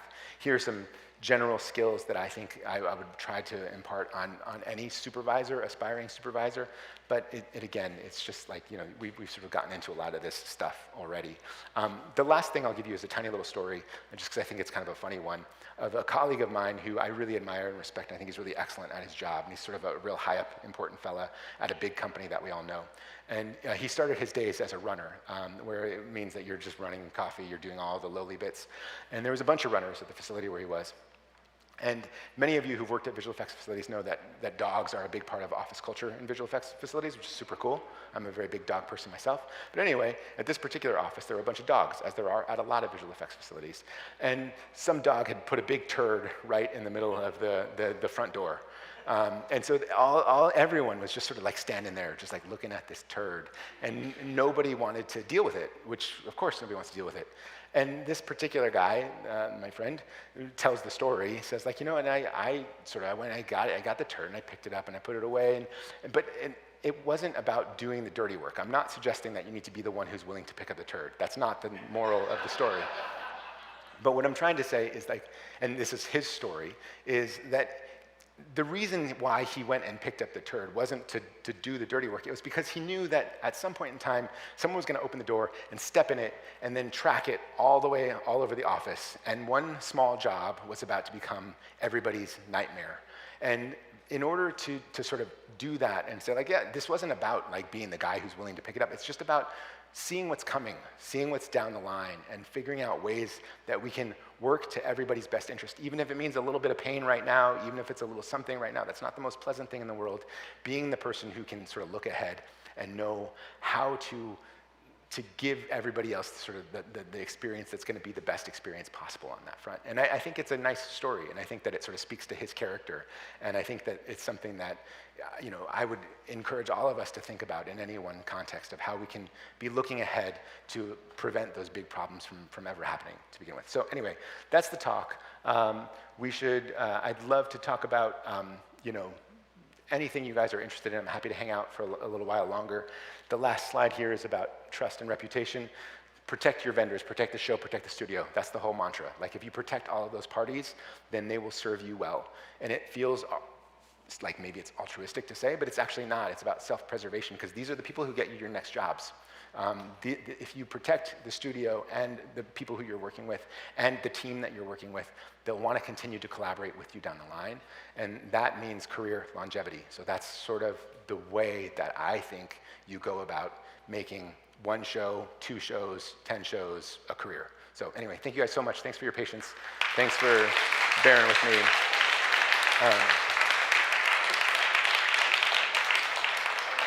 For those of you who survived the whole talk, you've been very, very great. Thank you guys.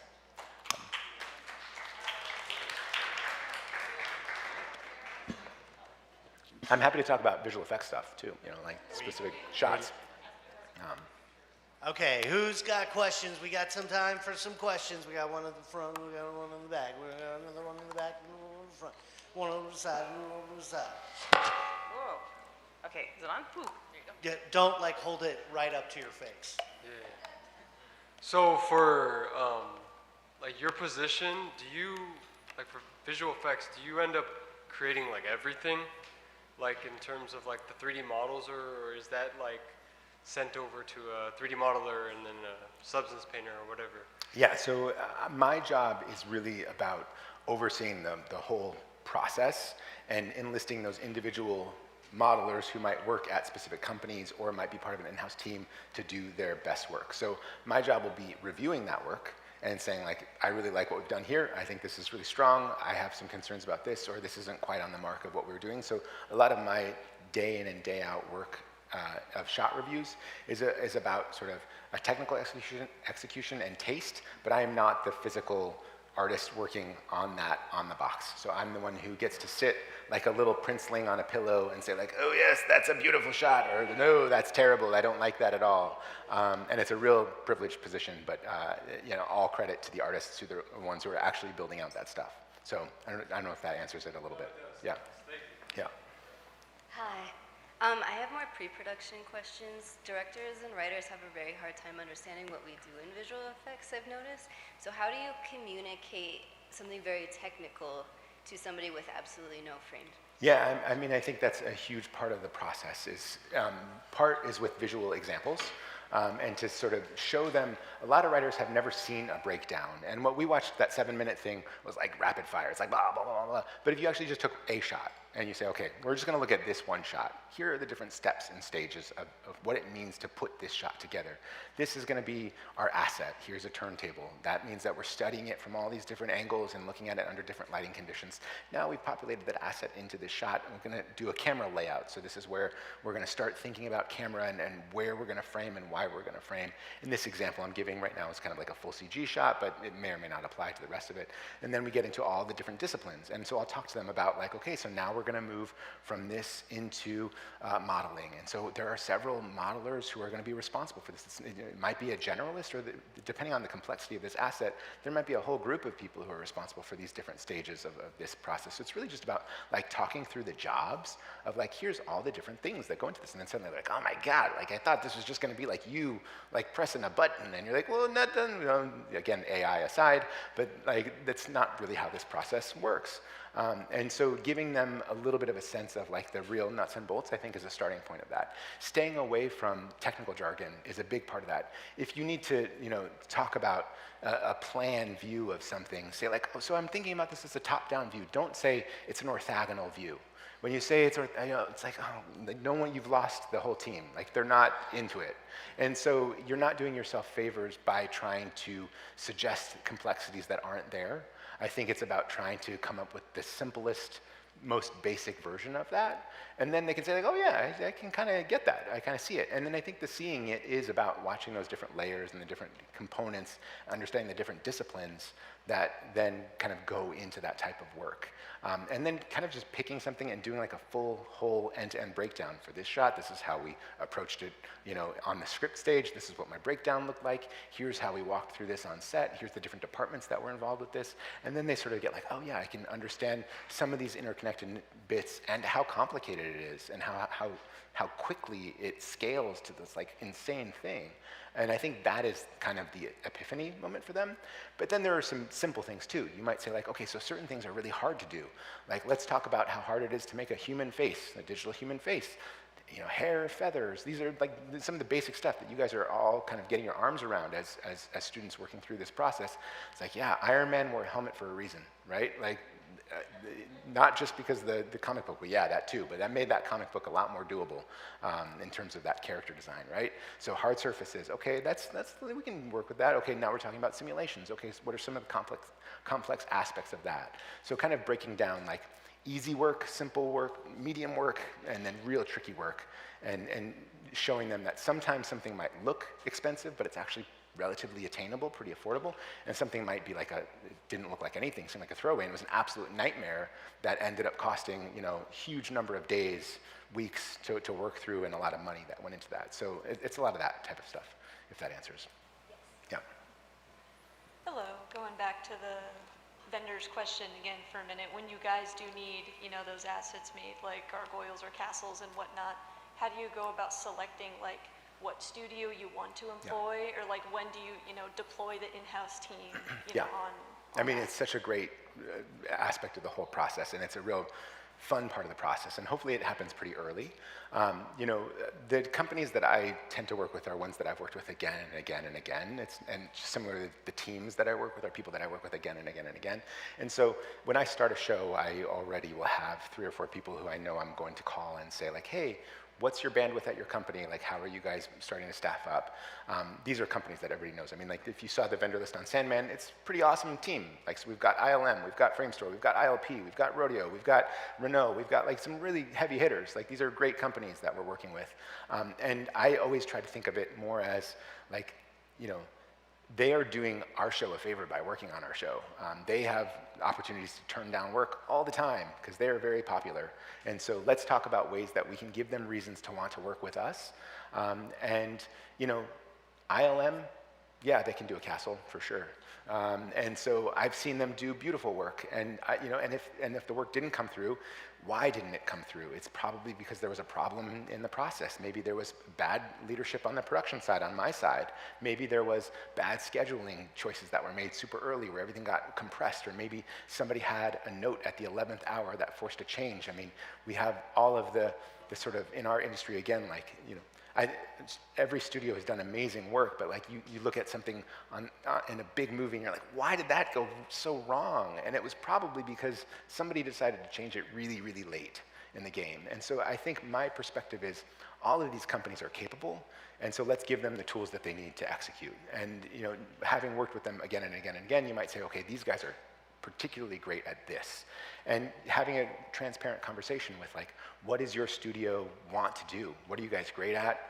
Where are you looking to grow into? Because what you're great at, what you've done in the past, let's use you for that. Where do you want to grow? Let's see if we can give you something that's enticing you to try to grow into this. That's also going to mean that you can probably bid in a more competitive way because you're hungry for that particular kind of work. You might be building out that part of your team and saying like, it's not about the profit margins for us, it's about making sure that we get to do this type of work.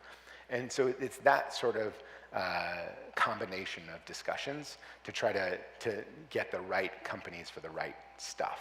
It's a lot of meetings, it's a lot of sort of walking through what your sort of expectations are, where your benchmarks and milestones are, and making sure that that sort of fits with what their expectations are and that it feels like it's a good pairing from both parties. And then there's a certain amount of just going on faith and saying like, I hope it works out. I hope this is a good one. I hope this fits for everybody. And then just staying regularly in touch as the process unfolds and not sort of assuming it's all going to be fine, but trying to sort of work together as things build and get developed. So a bit of a runaround answer from me, but I don't know, maybe if it touches on some of it. Yeah. Yeah. Hi. In your experience, was your opportunity to be an early person on Sandman and have like VFX be an input from the very start? Is that quite anomalous, or? Sadly, I think it is. I mean, I felt super lucky. I felt like it required a lot of trust and faith and foresight from decision makers at the studio and the showrunner to say like, we want to do this and we think it makes sense to start this role early. I think that I try to sort of tout the benefits of that type of structure wherever I can, because I really do think it ends up making a better product for less money. And that's ultimately what every studio wants to hear. So even if they have to carry somebody and pay them a salary for a longer period of time, I think that's kind of peanuts in comparison to what the overall spends of our show might be in visual effects. So I don't think it's super common. What does end up happening is in a lot of shows, visual effects are sort of thought of as a post-production discipline, and they'll say like, yeah, well, we'll get to VFX when we get to VFX. We got all these other kind of crazy headaches that we got to deal with, and visual effects is a real sort of fix it in post. And whenever possible, let's say, no, let's not fix it in post. I wouldn't even say let's fix it on set, let's fix it in prep. Let's always fix it in prep if we can. And so I wish there were more opportunities that started as early as they do. I think as 3 years ago, I would have said that the trend is absolutely going that direction. And now with this pendulum swing that we've talked about, I have noticed another contraction where everybody, again, is very shy about carrying staff for longer periods of time. And so I think there's always going to be discussions where if you are in a position to engage with a studio early and you're having these conversations, to sort of show them why you think this would be beneficial and how it can pan out long term to save the show money, because ultimately that's the thing that they're interested in figuring out is how we can produce this thing for the budget that we have available. And my argument on Sandman is the way to produce it for the budget you have available is to bring in a visual effects person as early as possible. So not a great answer, but I think it is fewer and far between than I'd like. Yeah. Yeah. Hi, when you showed the shot breakdown with the cost per shot, I'm just wondering, did you have separate line items for the asset building? Or Yes. Okay. Exactly right. So usually what we end up doing is sort of a whole assets tab, a whole assets page, where you'll go through and do assets required for that particular episode, and then those assets might get amortized to additional down the line episodes as well. And you might have an amort budget in your episode that is amortized for assets, for things that belong across multiple shots, maybe multiple episodes, and then you have your shot budgets for all your individual shots. So that breakdown assumed that we already had our asset of, that was like an establisher. So I think it was, like the Palace asset that was a very big build already assigned to a different, line item on a different spreadsheet. So that $25,000 establisher, when you put the money that was required for the build of the Palace in there, you're talking about, adding a zero on top of that to make that work. But you're using that Palace in potentially 50 shots or whatever it needs to be in. So that's the whole idea of amortization, but you're exactly right. So that would be an instance where there's a separate asset build on a separate line that you have potentially tucked into a slightly different budget bucket. Yeah, so how much was your budget per show, like in total? I am not at liberty to talk about specific dollar amounts. That's not something I can give you. But there's all sorts of misinformation out there. There's a lot of incorrect guesses out in the world. But yeah, so I mean, at the end of the day, again, like I feel like, and I'm sorry, this is like a total dodge of your question. I'm sorry to not answer it. But I think it's, any show can be done for any amount of money if everybody knows, if they're all in agreement on what they're trying to make. Visual effects in particular can scale insanely. Like you can make something to be the biggest meal imaginable, or you might find that it's actually totally superfluous and the scene isn't required. And so I think that it's so much, again, I'm fully dodging the question, but it's like, let's think of it in terms of percentages. 100% of our budget is what we're going to use. How much do we want to allocate for this particular moment, for this particular sequence? But visual effects is expensive. It costs a lot of money. And if you think about the number of individuals who are required for it, that's where you sort of get those dollars into that. So I'm sorry to dodge on that one, but. Anybody else? Oh, gotcha.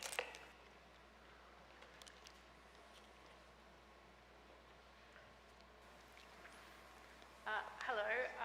Thank you for this presentation. It's been really amazing. I actually got to work on Sandman for season 1 in the UK. Yay! So I got to work on it I got to touch all the episodes, but now I've moved on to actually going to supervision. So I'm now studying my master's after being a VFX artist for about 6 years.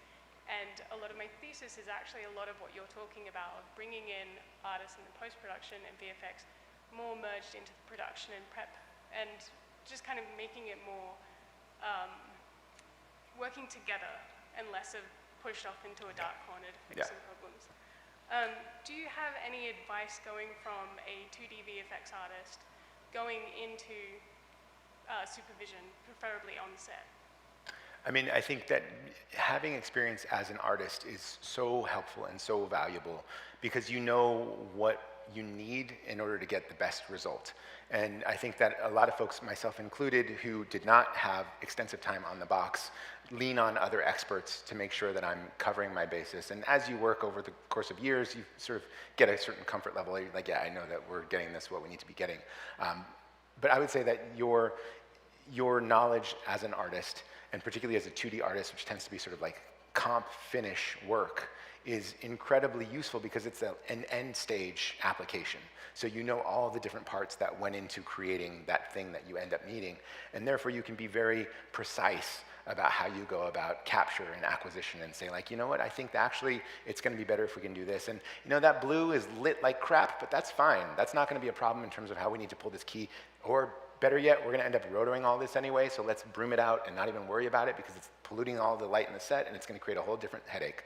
So you know where the pitfalls are, you know where the problem areas might be lurking, and communicating that as a selling point on your behalf, I think is anybody who's kind of staffing that role, I think is going to recognize the value of that, because ultimately that is what it is. I think that the thing you will find very quickly when you get on set is that best intentions, whatever they may be, kind of fall out the window, and you might say like, you know, as you're an artist, I think artists often get very frustrated with like, why did they, I mentioned it earlier, like why did they do it this way? Sometimes it wasn't because they were dummies, it was because of all of the things that we had no idea were actually unfolding, and it was this or nothing at all, or, you know, and you will need to be doing that type of math a lot, and you will need to also know when you need to be able to give a little bit and to give up a little bit on what your intention might have been. And so, but yes, I think that it applies directly, and I think a tremendous amount of on-set supervisors were artists. Our on-set supervisor was a co-sup on our show, was an effects artist, and he brought that skill set in with everything that he did, and it was a huge value to us to have that as part of our team. So I think it would be a real welcome, and it is very regularly a welcome component. So you should fit right in.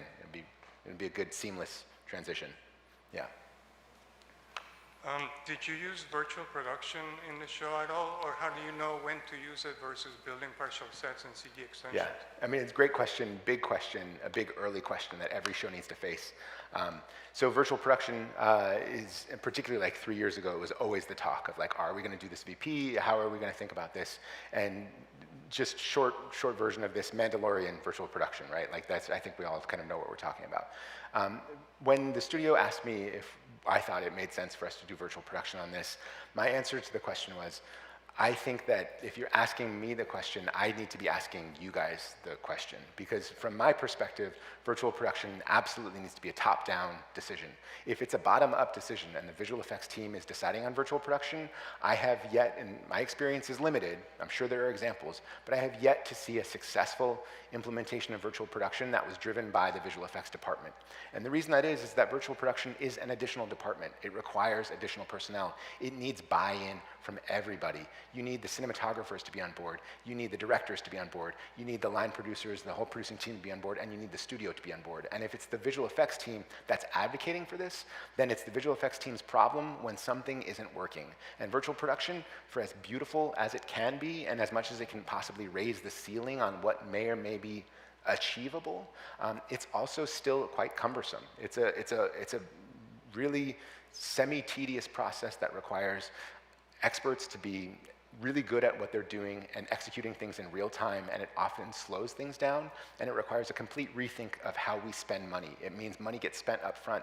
It means decisions need to be made up front, which I've been up here advocating for anyway, but a lot of times everybody is going to say, well, I'm not really comfortable. Like, is that really the look? Is that what we want? And what you end up seeing is virtual production done twice, where it starts in virtual production, and then all that virtual production ends up being excellent lighting reference for what comes after the fact.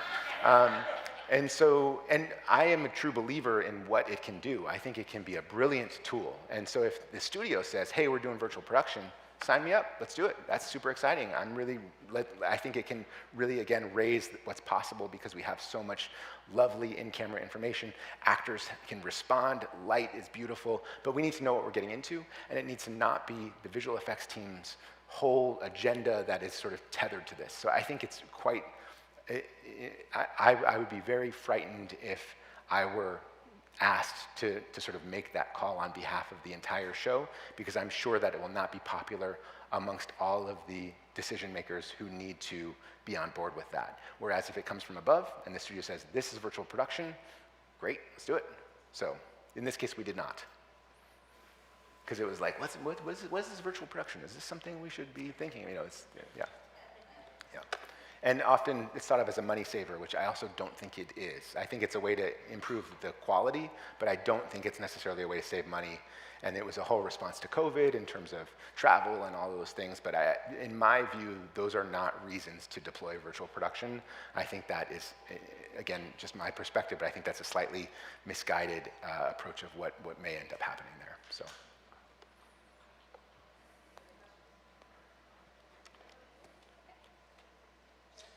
Well, I think that wraps up our event.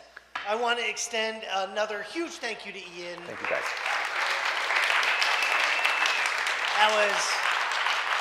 That was an amazing presentation. Thank you for your time and for your insights. And to all of you joining us tonight on campus and online, Noman hosts monthly industry events on campus, so be sure to follow us on social media and join our mailing list so you can stay up to date on our event schedule. If you're interested in learning more about Noman, we offer ways to connect: open houses, virtual info sessions, campus tours. Our next open house will be on Saturday, March 14th. Send us a message on Instagram. We're at Noman_school, and we'll get you signed up. Until next time, good night. Thank you, guys.